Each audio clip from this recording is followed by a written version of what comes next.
All right, what's up? It is your girl, Courage Molina. I am a faith coach, pastor, and everyone's favorite Bible teacher. I help purpose-driven women just like you to become bolder, more confident, and courageous enough to be who God has called them to be, do what God has called them to do, and take possession of everything God said they could have, right?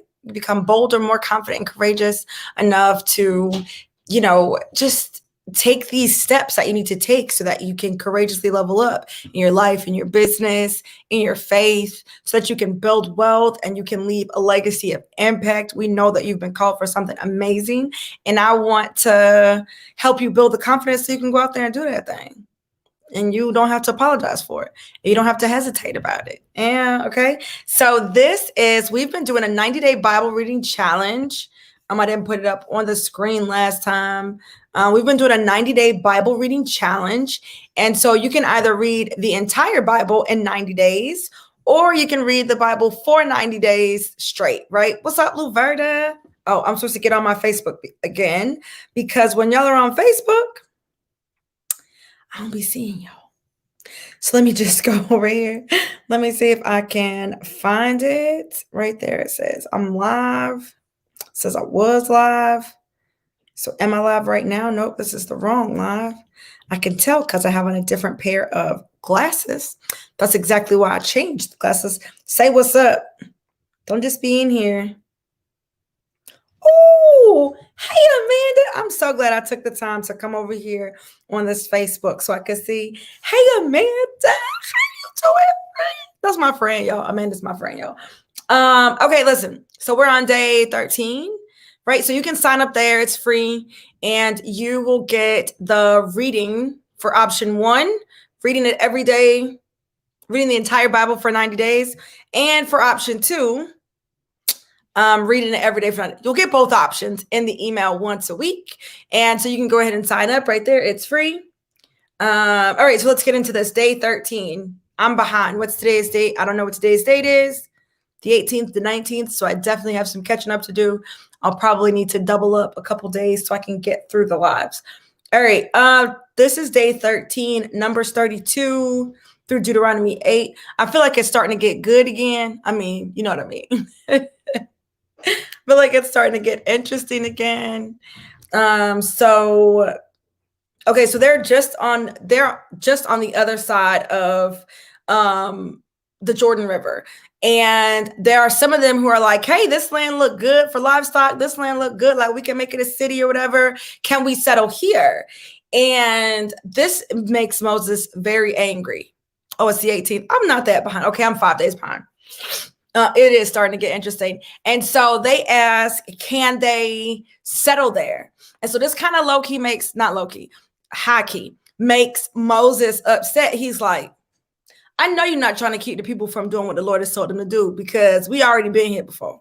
You remember that time that we were supposed to be going over into the land of Canaan and y'all didn't want to do that? Y'all saw how that turned out. So I know you're not trying to keep these people from crossing over the Jordan. And they were like, no, for real, we're not trying to do that. We just are saying, can we get set up right here real quick for our babies and leave our livestock?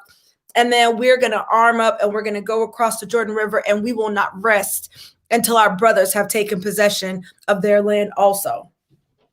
So I was like, okay, cool, we can do that.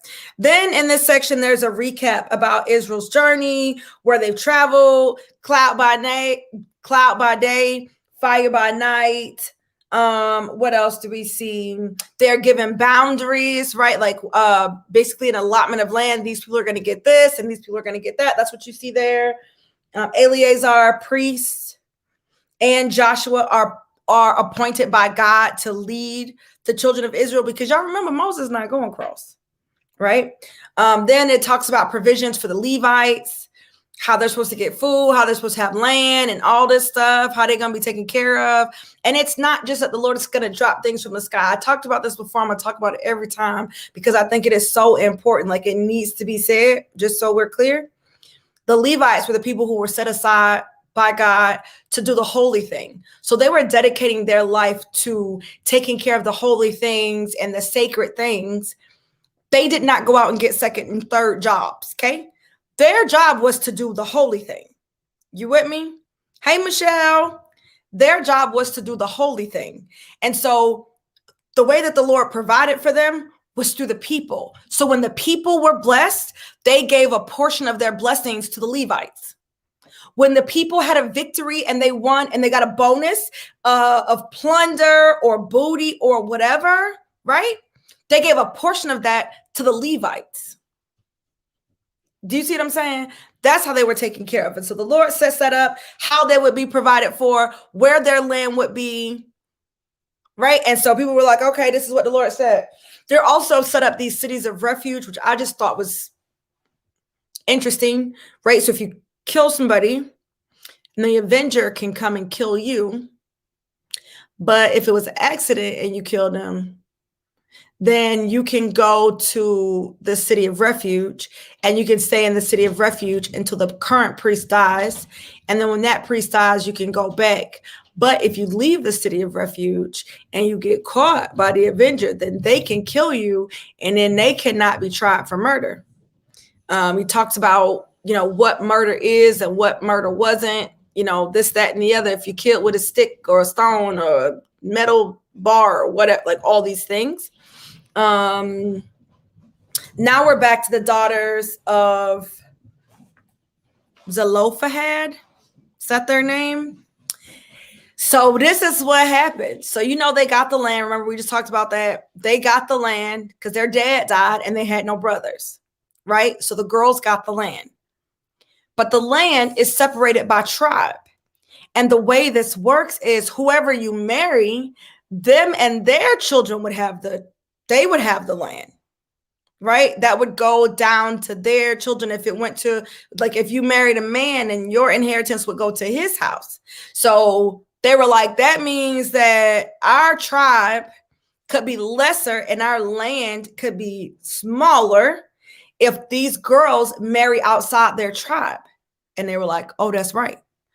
They can't marry outside the tribe. Now you can marry anybody you want to marry, but you got to be inside the tribe so that way the land stays with the tribe, so that there's no land transfer, because God does not want them transferring land, right? Then there's another recap about the wilderness and their rebellion and their consequences. Moses is doing all this talking, saying, y'all remember that time? You remember that time that y'all was in the wilderness? You remember that time you rebelled against the Lord? Don't nobody like no remember that time type of person, but he's doing this and he's telling them about their consequences. They have some battles. They talk about the battles that were won, the division of the land. Moses, talks about how he's not going to cross. Like, it's not going to be for me. I'm not going to cross. He goes on to talk about the obedience that's commanded. That idolatry is forbidden. He gives them the 10 commandments. He tells them to love the Lord with all their mind, with all their heart, with all their soul. He talks about the blessings they're going to have, that they will live in houses that they did not build, that they would harvest where they did not plant. You know what I'm saying? All of these things. And that when they get into this space, they are to drive out the nations before them. Because if they do not, then those nations will become a thorn in their side. Okay? This is so important, right? Listen, it may not be as exciting because you've read this before, especially if you're reading it in 90 days. You've consumed a lot of it over a short amount of time. And so it's like, okay, did I just read this? Or am I rereading the same thing? Did I miss today? Am I doubling down on the day? You know what I'm saying? But here's the thing. You need to understand that Moses is the author of both Numbers and Deuteronomy. And you need to understand that the intended audience is the children of Israel who came out of Egypt. These are the kids who survived in the wilderness, right? The Lord was like, all of those who came from Egypt that didn't want to cross over, y'all ain't gonna cross over. Y'all ain't got to worry about it now because y'all not gonna cross over. Those people, their children are the one who Moses is talking to. It is so important to pass this down because they didn't necessarily live it. This is what happened. This is where the Lord took us. This is what the Lord said he was going to do. And then he did it. Then y'all acted a fool. And this was the recourse. And these were the consequences. And then the Lord saved you. And then the Lord gave y'all the battle. And then y'all acted a fool. And this is important. Why? Because they are finally about to be in the promised land. Now, it's It's easy to say that when you level up, you're going to continue to follow God. It's easy to say that when you're a millionaire or a billionaire, you're going to start tithing. It's easy to say that when you have 100,000 followers and a publishing deal, that you are going to keep that same energy you had to get there. It is easy to say that you're going to stay as authentic when you have 5 people in your church and when you have 500,000. It is like so easy to say that. Moses knows better, and so does the Lord. Okay? Moses knows better because of experience. No matter how they prayed and God gave them what they prayed for, it wasn't enough for them to stay faithful to God. They still rebelled against him. They had a cycle of it, right? So Moses knows that we are not always loyal to the promises and the prayers that we make in our time of distress. So right now, we ain't got but 2 followers. Right now, your email list is at 500. Right now, your following is at less than 1,000, right? Like right now, you're making all these promises because, right now you're in this sense of lack. And you'll believe that when you get on, you're going to stay. Moses, like, I want to remind y'all because it's not always that easy. I think it's important for us to remember that because we see these scandals, right? When somebody gets to the very top, you see these scandals. And I do think to a certain degree that money allows people to be more of who they always were. I don't think that you're going to become more generous because you have more money. Generous people are generous. You see what I'm saying? So I do think that to a certain degree. But I also think that it's so easy to go astray. People let the power go to their head. People start doing things, start compromising their morals and their values because now they have nothing to lose. It's so easy for me to be like, I'm going to say what I want to say. I'm going to do what I want to do. I'm going to say it the way the Lord gave it to me. You can like it or you ain't got to like it. It's easy for me to say that because my platform is, what my platform is. It's easy for me to say. It's easy for me like, well, I'm going to say this. I'm going to teach it this way. I'm going to do it this way. It's easy to say that because I'm where I'm at. It's easy to say that because you're where you at. But grow exponentially. Get everything that God promised because they're about to get everything God promised them. Listen. Type in the chat. Just type me in the chat if God has promised you something. You got a promise from God. God has spoken promises over your life. You are believing God for some type of blessing. Just type me in the chat. Me. It's me. I got some blessings on the way. The Lord has promised me there's a promised land with my name on it. There's increase with my name on it. There's influence with my name on it. There's impact with my name on it. There are clients and congregation, like all of these things, right, that you are believing God for. These people are about to get every single thing that God promised them. Now, sometimes we can have a good week and then we'll talk to God all week long. He about to give you every single thing he promised you. Moses is like, let's just slow down real quick. Let's just take a little stroll down memory lane, okay? So that y'all can remember and avoid some of the things that I promise you is going to happen. Right, we're gonna get into that probably in day 14. There's gonna be some. I promise you, this was gonna happen if you add up. Right, Moses preparing them. What are some things I want us to see? I think it's so important for us to remember what God has done. Right, it's so important for you to remember the words, the promises that He gave you, and that He's delivered on. And I think it's also so important for you to remember what you've done. I think sometimes we get saved and then that salvation just creates a very strong very strong case of amnesia. And we forget the things we did before we came to know Christ. We forget our thought patterns and some of our habits and our ways. We forget that you know what I'm saying? I think sometimes we forget. So it's important for you to remember what God has done. It's also important for you to remember what you did too. You remember that time you got a whooping by the Lord? You remember that time he told you not to do this thing and you did it anyway, and then you had to experience the consequences of disobedience?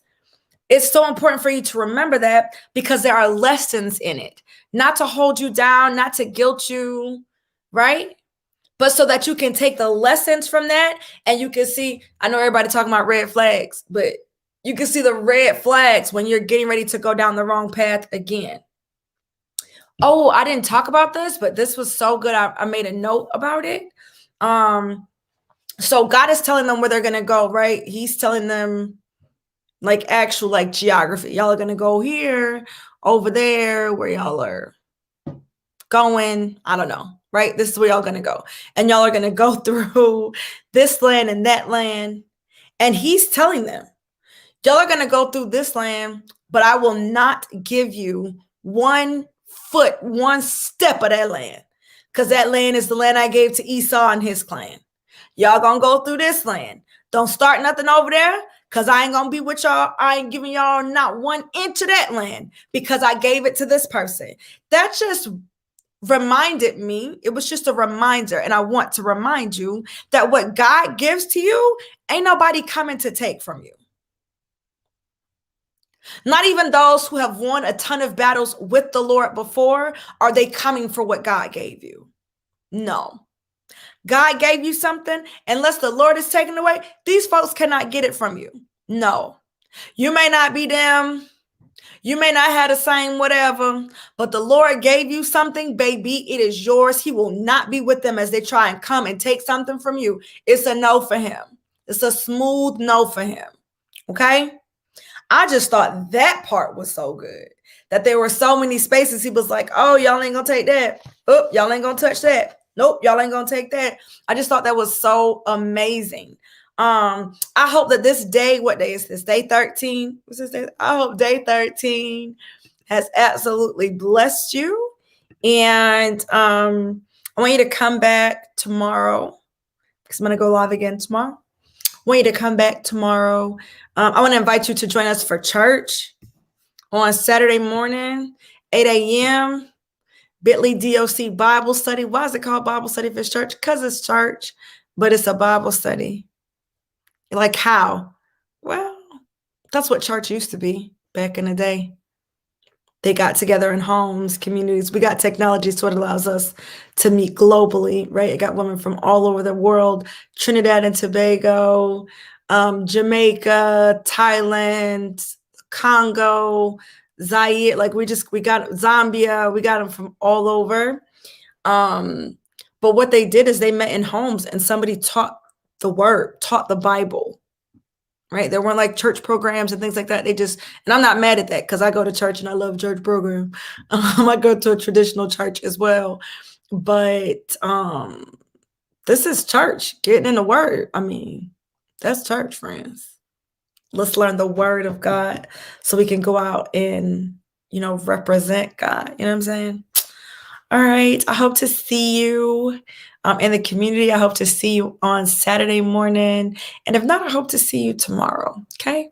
All right. I love y'all. Until next time. Later.